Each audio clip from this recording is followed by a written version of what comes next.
Here again is Dr. Mark Siegel. Welcome back to Dr. Radio Reports, COVID-19, the pandemic, what you need to know right now. I'm Dr. Mark Siegel, Medical Director of Dr. Radio, Professor of Medicine at NYU Langone Health, author of books on pandemics. But it's a great honor and pleasure to be joined by a true expert in this field, Dr. Ashish Jha. Dr. Jha is a MPH, Masters of Public Health. He's an MD, a medical doctor. He's recently appointed Dean of the Brown University School of Public Health. Dr. Jha is formerly a professor of global health at Harvard School of Public Health. He was the director of the Harvard Global Health Institute. He's a world-renowned public health expert. Brown is incredibly lucky to have him. I'll tell you if you don't know this, but I'm a Brown graduate. My daughter's at Brown. You know, I've been talking a lot about how difficult it is to be on hiatus and everything online, but Brown is really smart to be bringing Dr. Jha in. Welcome to Dr. Radio Reports, Dr. Jha.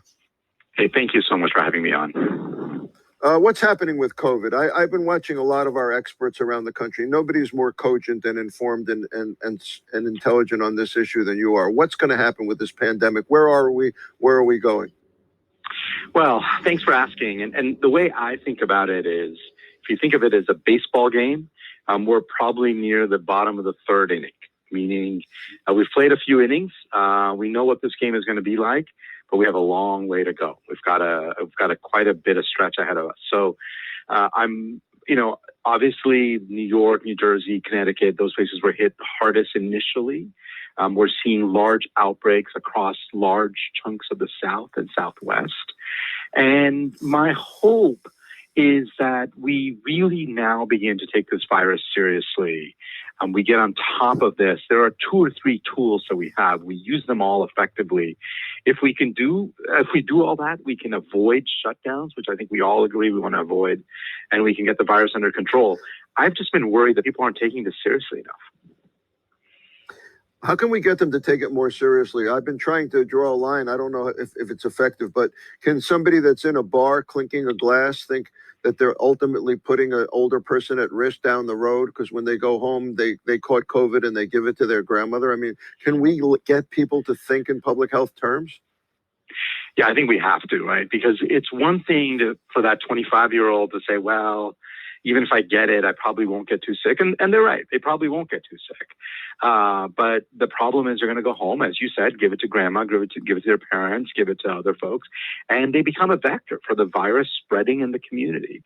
So I think we need people to take much more personal responsibility. We also need government to just decide right now, what do we need to do to get through this pandemic? Because I actually just don't know if indoor bars, packed restaurants, are things we can do. I love going out as much as anybody. I enjoy that. But if the cost of that, of having places like that open, is large outbreaks in the community, and therefore our schools won't be open in the fall, that businesses won't be able to open in the fall, that's a pretty high cost to pay for restaurants and bars and indoor gatherings.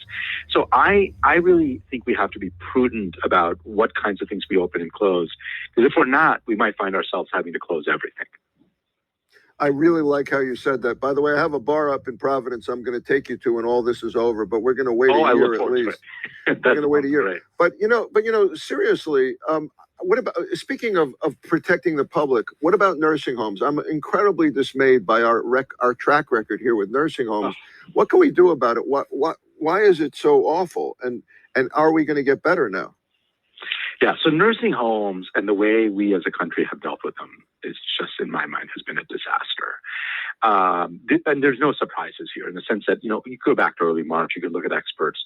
Everybody was worried about nursing homes. Everybody was worried about trying to figure out how to protect them. The key to protecting nursing homes, in my mind, is actually the single biggest thing is if nursing homes are in a community with large outbreaks, it's very hard to protect them because nursing homes have workers. Even if you ban family members from coming and visiting, they're going to have workers, staff. Those staff are going to go home.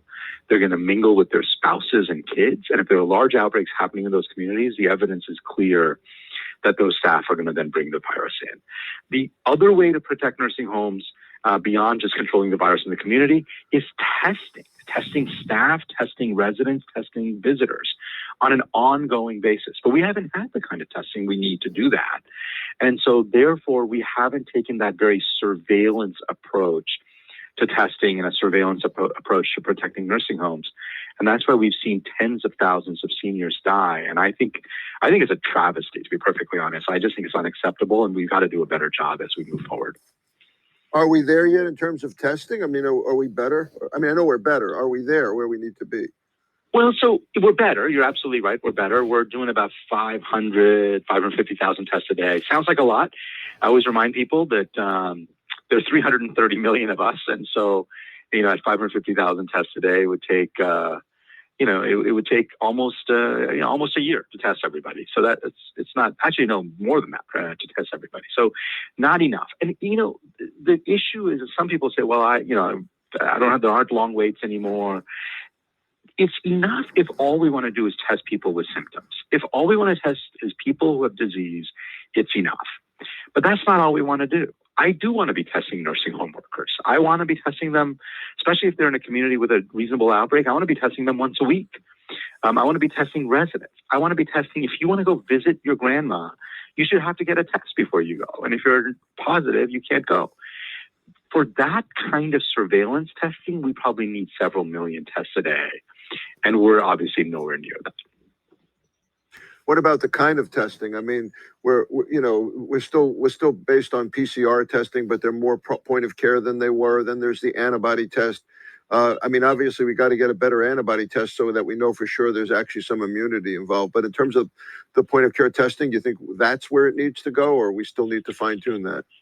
We still have work to do. So right now we're using PCR, which, as you know, is 1990s technology and can have long delays. I think it's okay. I think it still gives us, reasonable answers, but PCR is not going to be enough. And unless we really make a big effort, we're not going to be able to get to millions of PCR tests a day. So then we are looking at new generation of technologies. And there are three that I've been talking about, and I've been talking to companies doing them. There's antigen testing, not antibody, but antigen testing. This is basically like the flu swab you get if you go to a CVS in the flu season. So some of those are coming. There's what's called genomic sequencing, which is much more 21st century genetic testing. And then there is what's called sort of CRISPR-based technologies. All of those are promising. The problem is the market, if you just leave it unto itself, will take a few years to develop. And so we don't have a few years. And what I've been encouraging the government to do is step in and basically offer to prepay and really drive this stuff up in a much more aggressive way. Otherwise, it's going to be hard just to let the market play itself out. You feel that the antigen tests, which are proteins on the surface of the virus, antigen tests is really where we're going to end up, like with the flu? I hope so. Right now, there's one antigen test that's gotten preliminary FDA approval. It's just not very good. Its sensitivity is around 80%, meaning it misses about 20% of people who are infected. But it's the first one. And there are at least 20 other companies that have antigen tests cooking that are working on it. And I suspect that by the end of the summer, and I'm guessing here, but I suspect we'll have 3 to 5 more antigen tests in the marketplace. And hopefully one or two of them will be sufficiently high quality that you and I would feel comfortable using it. You're listening to Dr. Radio Report's COVID-19 pandemic. What you need to know. I'm Dr. Mark Siegel, Medical Director of Dr. Radio. I'm a professor of medicine at NYU Langone Health. It's a great pleasure and honor to be joined by Dr. Ashish Jha. Dr. Jha is he's been at Harvard forever. He's a former director of the Harvard Global Health Institute, professor of global health at Harvard School of Public Health. Luckily for me and everyone in the Brown community, he's been appointed the dean of the Brown University School of Public Health. He's in a process of transitioning there. You might imagine a transition under the current situation is a little bit difficult. I'm going to ask a question that I've been overlooking on these series of shows, because you're the right person to answer this. Tell me the global situation about COVID-19. To our south, we have Brazil. That's even more of a hot. I mean, we're having. I don't want to downplay what we're going through right now. Close to 40,000 new cases a day being diagnosed, but Brazil is even more. What's going on in the world of COVID-19? Yeah, no, it's a great question, Mark, and the world is really starting to light up and there really are fires in many, many places. So across Latin America, Brazil is really the hot spot with, and they're very quickly they've become number 2 in the world in terms of number of cases after us, and they're rising very quickly. So I'm very worried about Brazil. Mexico is doing poorly. They've got a lot of cases. Their testing is abysmal. So a lot of people getting sick, a lot of people dying. Peru, Chile, as 2 other countries that have really struggled in Latin America. Russia has had a lot of cases. In the last week or 10 days, their numbers have gotten better, and I can't tell if it's really that their numbers have gotten better or whether the reporting has changed. Places in the Middle East, South Africa, and then India is a country I follow very closely. I mean, obviously, partly because my family's from there, but also, and India had done really well in the first couple of months.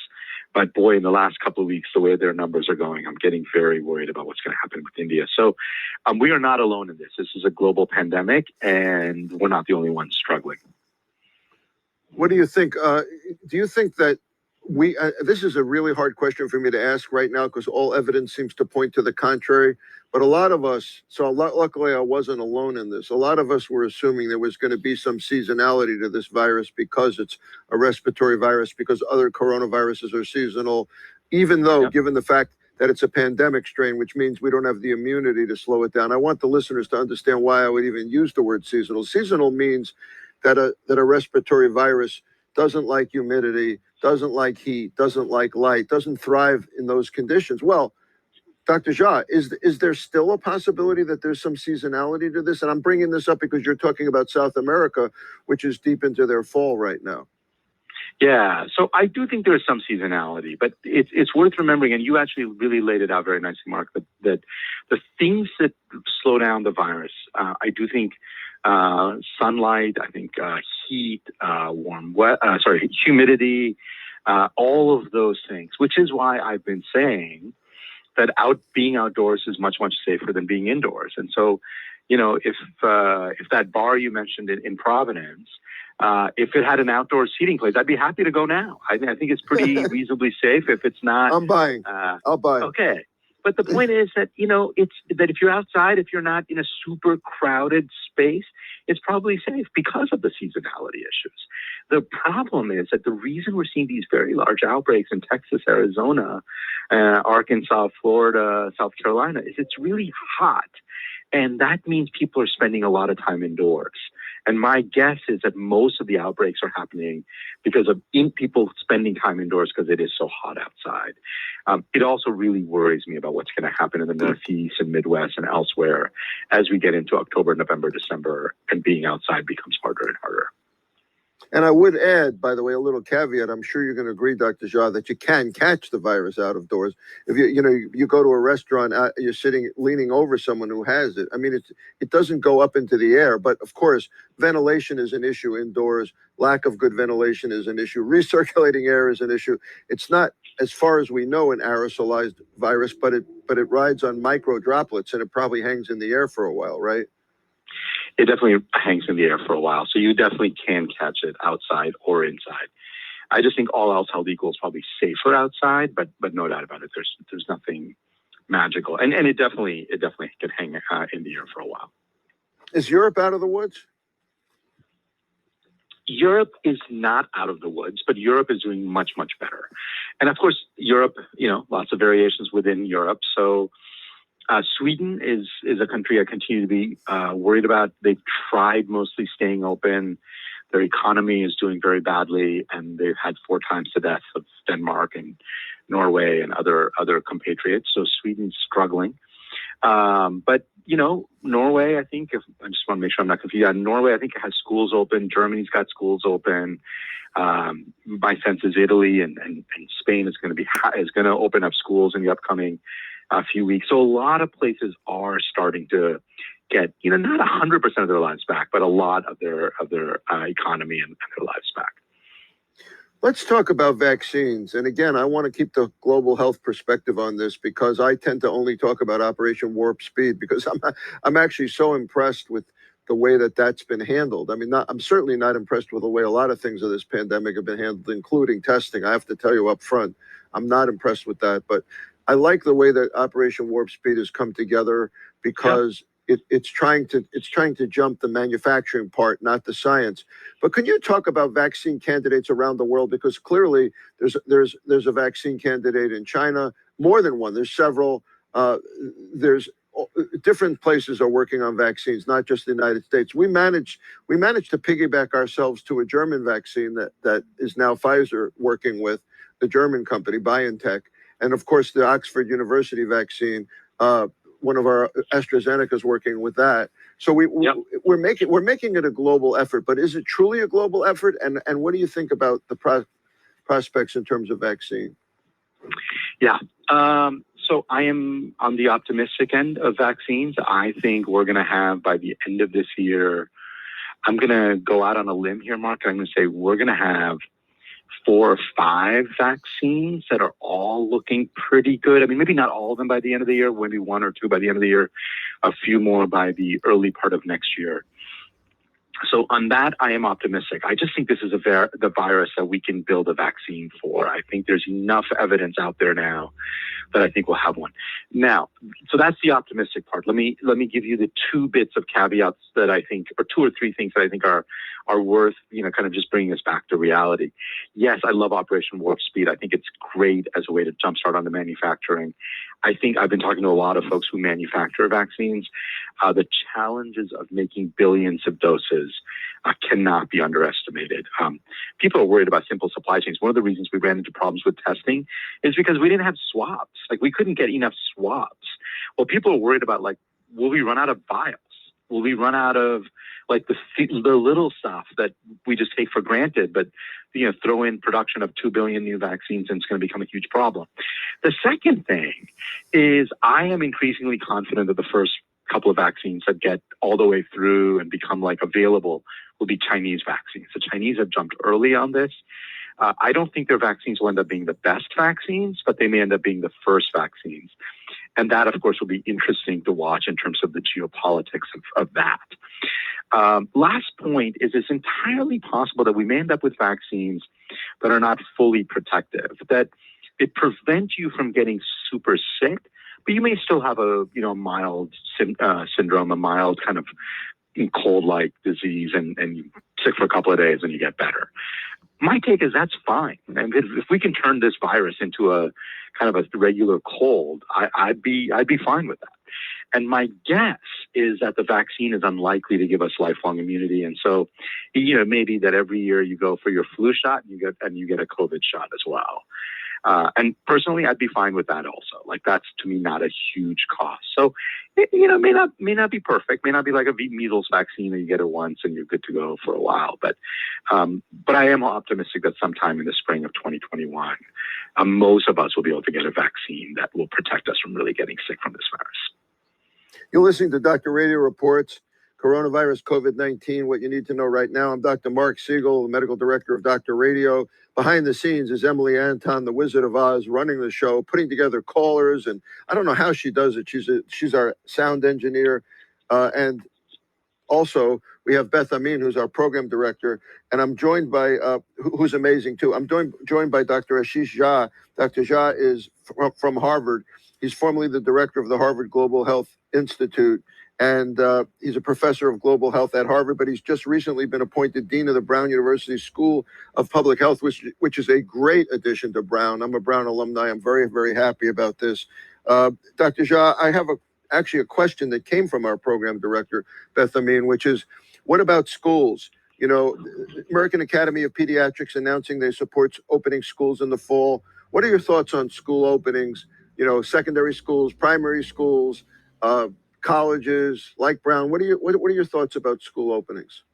Yeah, it's a great question. I'm a huge believer in trying to get schools open this fall. I've been more or less going around saying that for the last month, 6 weeks. So we've got to figure out how to do it.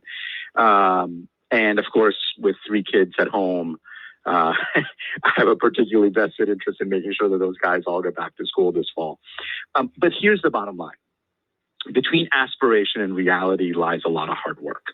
And everybody can say they're pro getting kids back to school. I agree with the American Academy of Pediatrics. We ought to try. But what I am worried about is if we don't get our act together as a country, all the schools are going to get shut down by Columbus Day. And I'm going to be very blunt about this. I am worried schools are going to be shut until March. And we are looking at a 5-6 month hiatus with no schools. And that's because of the following. What is really clear from the data is if there are large outbreaks happening in communities, very, very hard to sustain schools because, teachers and staff and kids and all live in those communities, and they're going to bring the virus in, and you can do all the testing and you can do all the social distancing in schools you want, but kids are not natural social distancers. And they're going to spread it to each other, and they're going to get staff sick, and they're going to go home and get their parents and grandparents sick. And they're going to become a source of large outbreaks or worsening of outbreaks. So if we are not serious about getting the virus under control in our communities, schools are going to have to be shut. If right now, if you were a school district in Arizona, there's no way you could open up in Phoenix. You just couldn't do it. Too much virus in the community.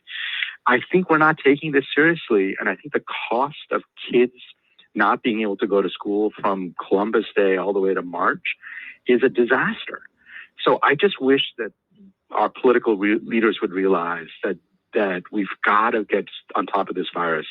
We keep underestimating it, and we keep finding ourselves behind the 8 ball. And I just don't want to do that with kids this fall. Very, very well said. I'm assuming you're less worried about opening a school in a non-hotspot like Rhode Island, or another place where there isn't a lot of virus in the community, where you can really try to safeguard your workers and your teachers. And of course, we're doing that in medical centers, right? We're trying so hard to protect our doctors and nurses. Not exactly equatable, but we do want our children to be at school, and we're not as worried about them as we are about the teachers, right? Exactly. Yeah. So people often say, well, what's the big deal with schools? Kids don't get super sick. And that's true. Kids don't. But the problem is, kids are not, they're not independent beings. They need parents and teachers.